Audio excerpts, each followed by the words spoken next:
बगुला भगत का 10 पहचान। व्यक्ति भक्ति करता है। हर व्यक्ति भक्त बनना चाहता है और भगवान का पूजा अर्चना करता है।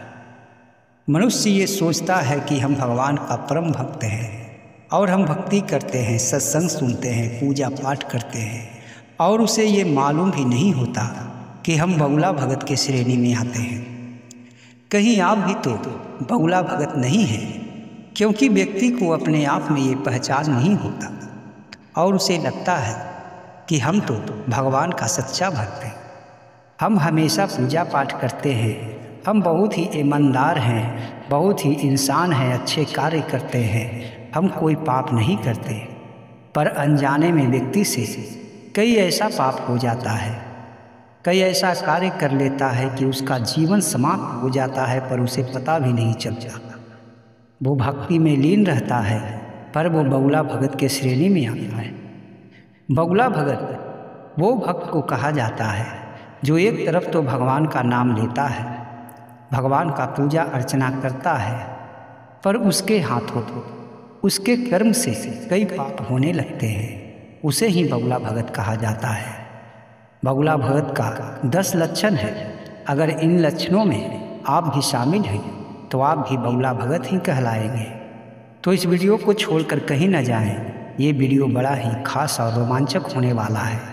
अगर आप भक्ति वीडियो देखते हैं तो ये वीडियो को पूरा अवश्य देखें। चलिए जानते हैं कि बगुला भगत का 10 पहचान क्या है। वीडियो को शुरू करें इससे पहले अगर आप इस चैनल को सब्सक्राइब नहीं किए हैं तो सब्सक्राइब कर लें, बेल आइकन को भी प्रेस कर लें ताकि इसी तरह की ज्ञानवर्धक वीडियो, भक्ति वीडियो आप तक जल्द से जल्द पहुंचता रहे। चलिए जानते हैं कि बगुला भगत का 10 पहचान क्या है। पहला, बगुला भगत का पहला पहचान ये है कि वो नित्य पूजा पाठ करेगा, नित्य भगवान का नाम भी लेगा, धार्मिक कार्य भी करेगा, व्रत भी करेगा, नाम भी जपेगा, पर उसके मन में हमेशा लालच और बसा रहेगा। पूजा पाठ करने के बाद उसके मन में लालच और लोभ ऐसा आता है कि वो अपनों को भी धोखा दे जाता है, दूसरों को ठगने की कोशिश में रहता है, धन इकट्ठा करने की कोशिश में रहता है। हमेशा उसके मन में ये चाहत होती है कि मेरे पास बहुत सारा धन हो, मेरा अच्छा घर हो, मेरे पास बहुत सारी गाड़ियाँ हो, मैं अच्छे अच्छे कपड़े पहनूं, मेरे पास किसी चीज़ का कमी न हो, भौतिक सुखों से मेरा घर भरा पड़ा हो। ऐसे ही भक्त को बगुला भगत भी कहा जा सकता है, क्योंकि जो सच्चा भक्त होता है उसके मन में लालच नहीं होती, उसके मन में कोई भी चाहत और कोई भी इच्छा नहीं होता। वो बस भगवान का प्रेमी होता है और भगवान के भजन कीर्तन में लगा रहता है। वो कभी नहीं ये चाहता कि मेरे पास बहुत सारा धन हो। उसका बस एक ही चाहत होता है कि मुझे भगवत प्राप्त हो जाए और भगवान से मैं मिल जाऊं। मेरा जीवन का मुख्य लक्ष्य ही होना चाहिए कि भगवान मेरे सामने आ जाएं और मुझे मोक्ष प्रदान हो जाए। दूसरा, बगुला भगत जो दूसरे नंबर का होता है, वो भगत रोज भगवान का पूजा करता है, सत्संग सुनता है, प्रवचन में जाता है और अपना आहार शुद्ध नहीं रखता। वो मांस, मछली, अंडा, मुर्गा का सेवन करता रहता है।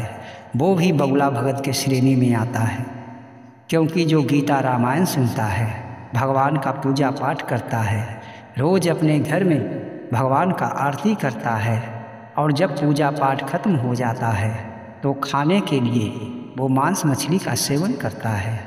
इसे तो बिल्कुल ही बगुला भगत कहा जा सकता है, क्योंकि जो मनुष्य धर्म पे चलता है, भगवान का पूजा अर्चना करता है, भगवान पे निर्भर रहता है, वो व्यक्ति को चाहिए कि उसका आहार सात्विक होना चाहिए।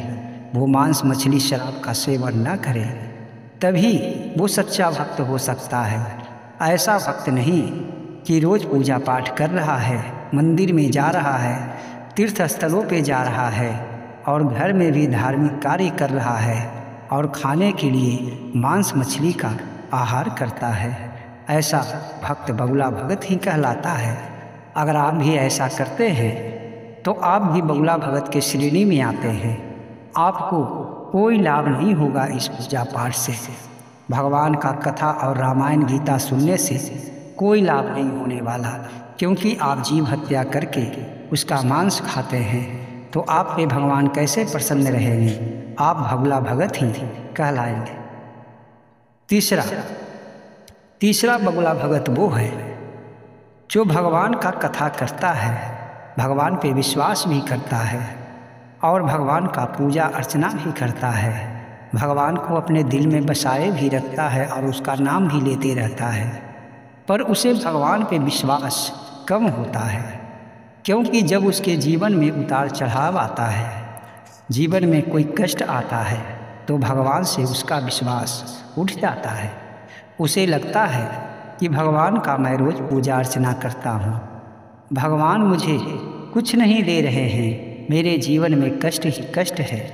इतना प्रसाद चढ़ाता हूँ, इतना सत्संग सुनता हूँ, इतना पूजा अर्चना करता हूँ, फिर भी भगवान मेरे जीवन से कष्ट दूर नहीं कर रहे हैं। ऐसे भक्त को भी बगुला भगत कहा जा सकता है, क्योंकि भगवान पे जिसको विश्वास नहीं है, जो भगवान को पूजा अर्चना कर रहा है, भगवान का नाम ले रहा है और जीवन में जब कष्ट आता है तो भगवान से विश्वास हटा देता है। उसे लगता है कि भगवान मेरी नहीं सुनते, उसे वो ज्ञान नहीं है कि ये सब मेरे कर्मों के फल ही आ रहे हैं, भगवान मुझे कष्ट नहीं दे रहे हैं और जब मेरे कर्मों का फल पूरा होगा तभी ये कष्ट हटेगा, और वो भगवान को दोषी ठहराता है। ऐसा भक्त बगुला भगत होता है। अगर आप भी ऐसा करते हैं, ऐसा सोचते हैं, तो आप निश्चय ही बगुला भगत हैं। अगर आप में ये लक्षण पाया जाता है कि जब जीवन में उतार चढ़ाव आता है, दुख का दिन आता है, तो आप भगवान से विश्वास हटा लेते हैं, तो आप बिल्कुल ही बगुला भगत के श्रेणी में आते हैं। चौथा बगुला भगत वो है जो हमेशा पूजा अर्चना करते रहता है और उसका निगाह किसी पर स्त्री पे रहता है। वो हमेशा स्त्री के पीछे भागता रहता है, उसका संस्कार गंदा है और वो भगवान का पूजा भी करता है, कथा भी करता है, सत्संग भी जाता है और घर में भी पूजा पाठ करता है, पर उसके अंदर एक हवस समाया रहता है। हमेशा अपने आसपास के लोगों में या पड़ोसियों में जो स्त्रियां हैं, जो कन्याएं हैं, लड़कियां हैं, उसके ऊपर गलत निगाह रखता है। उसके मन में वासना बसा हुआ रहता है। वो हवस का शिकार किसी को भी बनाने के लिए तैयार है। ऐसे लोग बिल्कुल ही बगुला भगत होते हैं, क्योंकि जो ऐसा सोचता है वो कभी भी अच्छा इंसान नहीं हो सकता, और जो अच्छा इंसान नहीं है वो कभी भी भगवान का भक्त नहीं हो सकता, क्योंकि भगवान का भक्त तो कभी भी ऐसा सोच भी नहीं सकता। वो तो स्त्रियों को मान सम्मान देता है, चाहे वो घर के स्त्री हो या आसपास के स्त्री हो या टोले मोहल्ले का स्त्री हो। वो सबको मान सम्मान देता है, सबको इज्जत की नज़र से देखता है। ऐसा लोग ही भगवान का सच्चा भक्त हो सकता है। पर जो पूजा पाठ करे, भगवान का नाम जपे, भगवान का कथा सुने और हमेशा उसका निगाह स्त्रियों पे रहे, उसके मन में गलत भावना हो, ये लोग बिल्कुल ही बगुला भगत है। अगर आप भी ऐसा करते हैं तो आप निश्चय ही बगुला भगत है।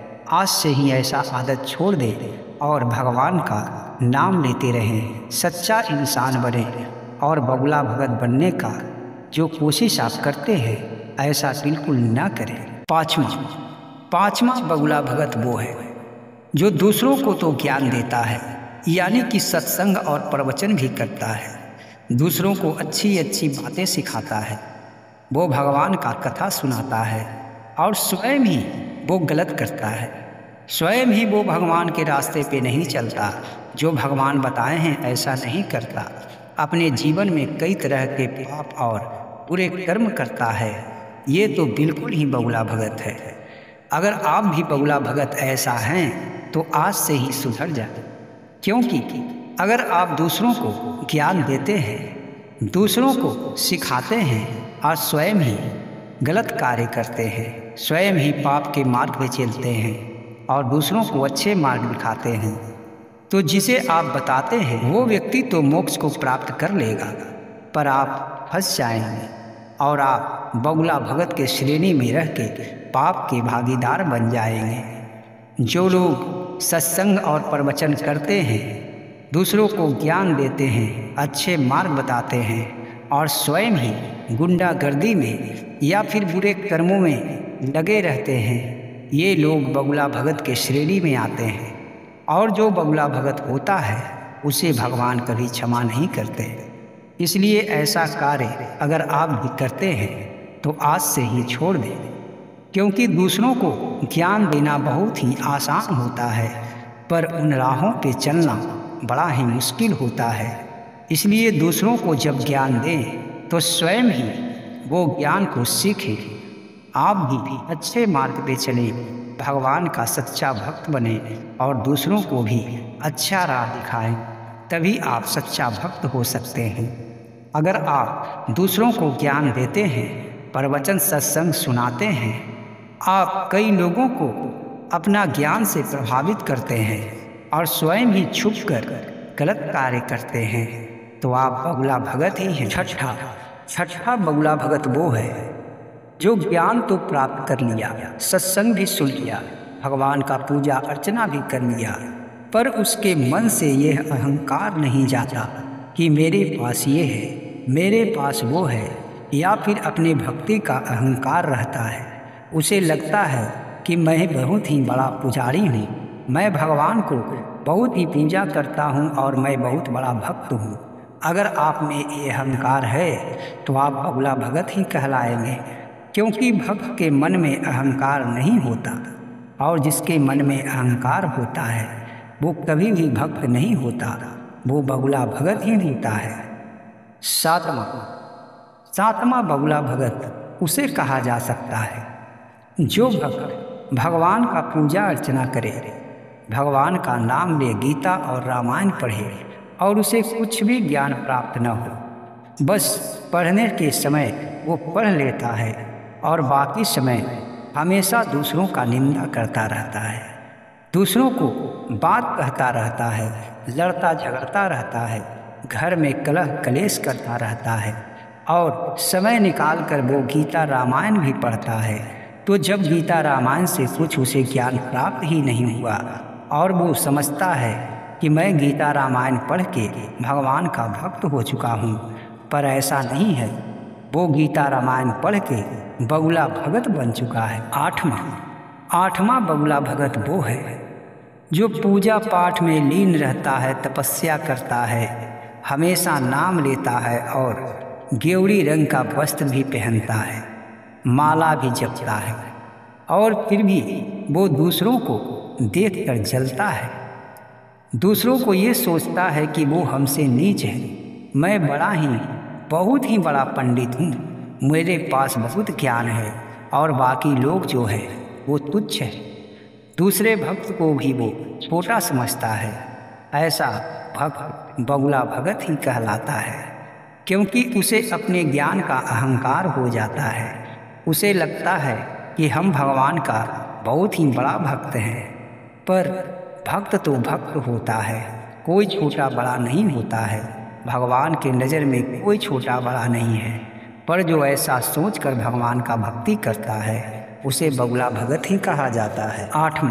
आठवां बगुला भगत उसे कहा जा सकता है जो भगवान का पूजा अर्चना करता है, भक्ति भी करता है, पर वो चोरी करता है, किसी के वस्तु को चुरा लेता है, जो उसे अच्छा लगता है वो किसी से धोखा देकर ले लेता है या छीन लेता है या बेईमानी कर लेता है, और वो भगवान का पूजा भी करता है, उसे बगुला भगत ही कहा जाता है। अगर आप भी ऐसा करते हैं तो आप बगुला भगत हैं। नौवां बगुला भगत उसे कहा जाता है जो व्यक्ति पूजा अर्चना करके भी ये भगवान का बातों को नहीं समझ पाता कि हर किसी में परमात्मा बसता है। वो सबको देखकर फटकारता है, ऊंची आवाज़ में बात करता है और वो दूसरों को कष्ट और दुख देता है। वो हमेशा ये सोचता है कि मेरे आगे सब नीच है, मैं कुछ भी कर सकता हूँ और ये लोग गरीब है या निर्बल है, ये कुछ नहीं कर सकता। उसे बगुला भगत ही कहा जाता है। और 10वां बगुला भगत, जो रोज पूजा करता है, घंटी बजाता है, घर में आरती करता है, मंदिर में जाता है, पर वो अपने घर में ही लड़ाई झगड़ा करता रहता है, कभी भी किसी को चैन नहीं लेने देता, चाहे पुत्र हो या बहू या पोता हो या पति या पत्नी। अगर वो अपने घर के सदस्यों को कलह कलेश में डाले रखता है और भगवान का कथा सुनता है, सत्संग जाता है, तो उसे बगुला भगत ही कहा जाता है। अगर आप ऐसा करते हैं तो आप निश्चय ही बगुला भगत है। अगर आप इन दोषों में आते हैं तो आप बगुला भगत के श्रेणी में ही आते हैं। तो आपको ये जानकारी अगर अच्छी लगी है तो वीडियो को एक लाइक करें, चैनल को सब्सक्राइब करें। जय श्री कृष्ण।